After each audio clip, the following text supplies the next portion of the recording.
کہا جاتا ہے کہ صحابہ کرام رضوان اللہ علیہم اجمعین رسول کریم صلی اللہ علیہ وسلم کو آنکھوں سے دیکھ کر ایمان لائے تھے، لیکن ہمارا معاملہ تو ایسا نہیں ہے۔ ہم نے تو آپ صلی اللہ علیہ وسلم کو بن دیکھے مانا ہے، بس اس سے پتہ چلا کہ ہمارا ایمان ان کے ایمان سے زیادہ قوی ہے۔ پھر یہ بھی ہے کہ کچھ روایات ایسی ملتی ہیں جو ہماری قوت ایمانی پر دلالت کرتی ہیں۔ ہاں، یعنی کچھ ایسا روایت بھی ہے، بعض لوگ مدعی کرتے ہیں کہ رسول اللہ صلی اللہ علیہ وسلم ہم نہیں دیکھ کر ایمان لایا رسول اللہ پر، صحابہ ان کے رسول اللہ صلی اللہ علیہ وسلم کے دیکھ کر ایمان لایا، یعنی ہمارا ایمان اس سے آگے نہیں ہونا چاہیے کیا؟ ہم اس سے اونچا مقام نہیں پہنچنا چاہیے کیا؟ اس کی جواب الجواب، صحابہ کرام رضی اللہ عنہم اجمعین نے رسول کریم صلی اللہ علیہ وسلم کو صرف ظاہری انسانی صورت میں دیکھا، جبکہ دنیا کے عمومی افکار اس زمانے میں اسلامی حقائق کے معارض و مخالف تھے۔ چنانچہ وہ لوگ آپ صلی اللہ علیہ وسلم پر بسا اوقات بغیر کسی معجزے کے اس طرح کا مضبوط ایمان لائے کہ عمومی دنیا کے تمام افکار ان کے ایمان کو ہلا نہ سکے، اور ان میں بعض کے دلوں میں شک و شبہ تو درکنار معمولی سا وسوسہ بھی نہ ڈال سکے۔ لیکن تم لوگ اپنے ایمان کا موازنہ صحابہ کے ایمان کے ساتھ کرتے ہو، پھر عالم اسلام کے تمام عمومی افکار تمہارے ایمان کے لیے قوت اور سہارا بن چکے ہیں۔ پھر اس پر مزید یہ کہ تم نے رسول اللہ صلی اللہ علیہ وسلم کی وہ بشری اور جسمانی شخصیت نہیں دیکھی جو کہ نبوت کے شجرہ طوبہ کے بیج کی حیثیت رکھتی ہے، بلکہ تم اپنی عقل کی آنکھوں کے ساتھ آپ صلی اللہ علیہ وسلم کی وہ معنوی پر احتشام اور انوار اسلام اور حقائق قرآن سے منور نورانی شخصیت دیکھ رہے ہو، جس کے ارد گرد ہزاروں معجزات جگمگا رہے ہیں۔ پھر بھی تمہارا یہ ایمان کسی یورپین مادی فلاسفر کی چند باتوں سے شبہات و وساوس کا شکار ہو جاتا ہے،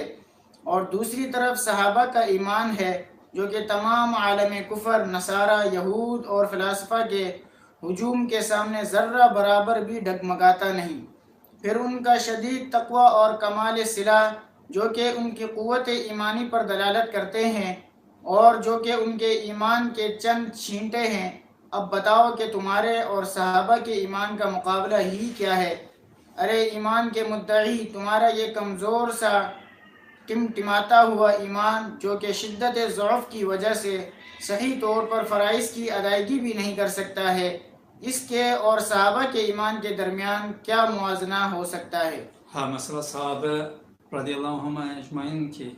ان لوگوں نے رسول اللہ کی دیکھا، ٹھیک ہے، لیکن رسول اللہ کی ایک انسان کی شکل میں دیکھتے ہیں، انسان تھا رسول اللہ صلی اللہ علیہ وسلم۔ مثلا میرا دوست تھا، اور وہ میرا دوست ہے، دوسرا کی بانجی ہے، دوسرا کی بھتیجی ہے، دوسرا کی رشتہ دار ہے، دوسرا کی اسی طرح سوچو کہ اچانک رسول اللہ صلی اللہ علیہ وسلم ایک دین لیا۔ پہلا سوال ان لوگوں نے ایسے دین نہیں جانتے، ایک اپنا دین ہے، ایک دین لیا، اس کے اوپر یقین کرنا اور اس یقین کے ساتھ اپنا زندگی دینا، کیونکہ دو آپشن تھا مکے میں، یا مسلمان ہو کر اپنا زندگی گوا دے گا یا کافر، اور درمیان نہیں ہے۔ کہ سوچو کہ حضرت ابوبکر کے دوست ہے، دوسرا رسول اللہ کے چاچا ان کے بھتیجی ہے، دوسرا کی بہن جی ہے،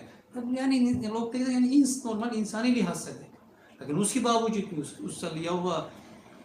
دین کیا ہے، ایمان کیا، قرآن کیا، ایسا ایک ایمان لایا پورا دنیا ان کی متزلزل نہیں کرتی۔ ابھی ہم کیا کرتے ہیں؟ 1400 سال گزرا ہے، اور 1400 سال 1200 سال اسلامیت پورا دنیا کا حکومت کیا ہے۔ اس کے بعد ابھی تقریباً 1,500,000,000 لوگ مسلمان ہیں، یعنی دنیا کے 5 حصے سے 1 حصہ مسلمان بن چکے ہیں۔ کتنا مسلمان ممالک ہے وہ، اور رسول اللہ صلی اللہ علیہ وسلم کے بارے میں ہم جتنا معجزات جانتے ہیں وہ پورا سا پورا ہمارا ایمان کے لیے ایک تقویہ قوت ہوتی ہے۔ اس کے باوجود ایک یورپین کافر فیلسوف کہتے ہیں کہ میں اوپر جایا، کوئی اللہ نہیں دیکھا، یا دین کے بارے میں ایک کچھ بولتے ہیں، لوگ متزلزل ہونا، اپنا ایمان متزلزل ہونا شروع کیا، کیسے ہوگا؟ وہ فیلسوف یہ سائنسدان ایسا کہتے ہیں، وہ سائنسدان کون ہوتی ہے، اس کی لیول کیا ہے؟ یعنی دیکھو کسی ہم صحابہ تک پہنچے، صحابہ رسول اللہ کے دیکھ کر نارمل انسانی شکل میں دیکھا، اور ایسے ایمان نہیں ہے کہ اس کے اوپر زندگی، مال، جان، مال، کیا کہتے تھے صحابہ؟ میرا ماں، میرا باپ آپ کا فائدہ ہو یا رسول اللہ، میرا نفس، یعنی اپنا زندگی، ماں باپ، پورا زندگی رسول اللہ کے لیے فدا کیا۔ حضرت ابوبکر ہجرت کے بعد اس سے پوچھا کہ آپ اپنا گھر والوں کا کیا چھوڑا؟ اللہ اور رسول کی چھوڑا۔ دیکھو اپنا مال، اپنا زندگی، اپنا رشتہ دار، ہر چیز رسول اللہ کے اور دین کے لیے قربانی کے لیے تیار ہے، اور قربان بھی کیا۔ ایسے ایک صاحب ہے، ابھی ہم اتنے اسلامیت، ہمارا وہ اسلامیت حق ہونا پر اتنے مسلمان لوگ گواہ ہیں، رسول اللہ صلی اللہ علیہ وسلم کے ہزاروں معجزات ہم سنا ہے، دین کے بارے میں ہم اتنے اسلامی ممالک اس کے گواہ ہے، اس کے باوجود ایک کافر کے تھوڑا سا بات میں ہمارا شک آ جاتی ہے۔ صحابہ کی شک ایسے ممکن ہی نہیں تھا کہ اسلام کے بارے میں شک آ جائے، ایسا پکا ایمان، ایسا مضبوطی سے ایمان، کیونکہ اگر شک ہوتا وہ اپنا جان نہیں قربان کر سکتا، اگر شک ہوتا اپنا ماں باپ، اپنا مال قربان نہیں کر سکتا، لیکن صحابہ میں اندر کوئی شک نہیں تھا۔ اور یہ بھی کہتے ہیں کہ رسول اللہ کے وسلم اس وقت کی سوچو، ایک انسان آیا، ایک دین لایا، کوئی بھی جانکاری نہیں ہے، اس کے مقابلہ بڑا بڑا ادیان ہے، مختلف ملک ہے، پورا ملک اس کا دشمن ہے، پورا دنیا اس کا دشمن، آتا اس کے چچا بھی اس کا دشمن ہے،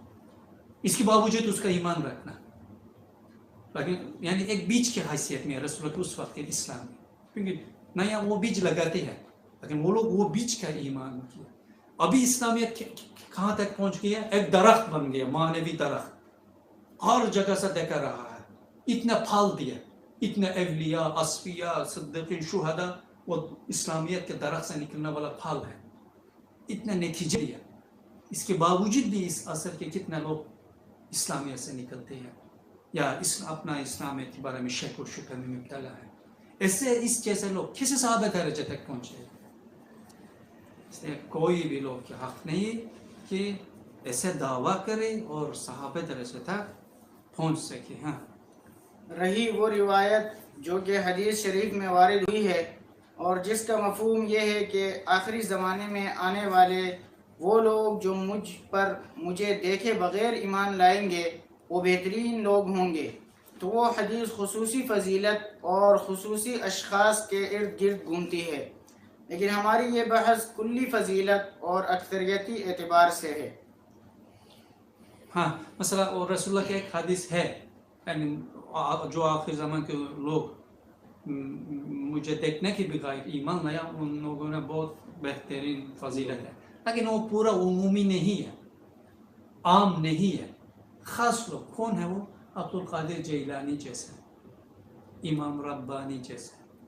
ٹھیک ہے، یعنی امام غزالی جیسے خاص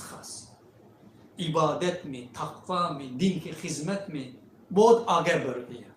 یا چار امام مجتہدین جیسے، بہت مخصوص لوگوں کے لیے یہ حدیث عمومی نہیں ہے،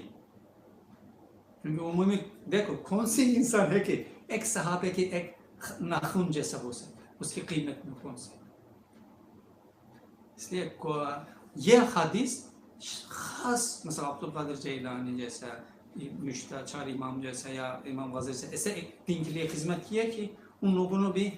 اعلیٰ مقام تک پہنچ گیا، لیکن اس کے باوجود بھی ان لوگوں بھی صحابہ صف اول ہونا کی وجہ سے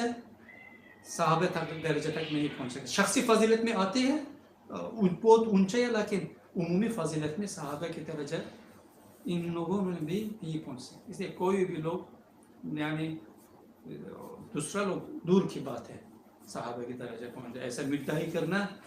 عقل کے خلاف ہے، ممکن ہی نہیں ہے۔